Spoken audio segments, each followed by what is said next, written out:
Saudara, belasan warga di Kecamatan Mare, Kabupaten Bone mengalami keracunan makanan di sebuah hajatan akikah. Para korban dilarikan ke puskesmas untuk mendapatkan perawatan medis. Sedikitnya 16 warga Kelurahan Padaelo, Kecamatan Mare, Kabupaten Bone terpaksa dilarikan ke puskesmas setempat. Mereka diduga mengalami keracunan hidangan makanan hajatan akikah dari salah satu warga.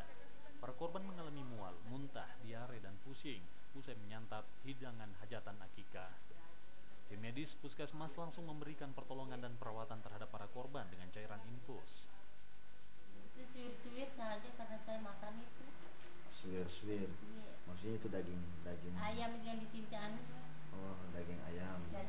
Yang dicabik-cabik.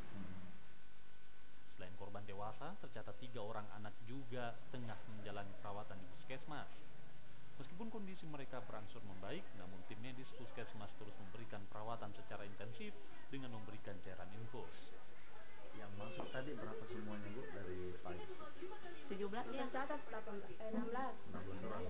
Kemudian sampai saat ini dirawat ada berapa anak? yang dirawat 12 orang. 3 anak. 12 orang, diantaranya 3 anak-anak. Mereka ini gejala mereka pada saat masuk itu Muntah semua. Selain di puskesmas Mare, 2 warga lainnya yang mengalami keracunan juga tengah menjalani perawatan di puskesmas Cina. Sejauh ini, sampel makanan yang diduga sebagai penyebab keracunan tengah diperiksa di laboratorium untuk mencari tahu bahan apa yang menyebabkan warga keracunan. Rusmin Igo, Kompas TV Bone, Sulawesi Selatan.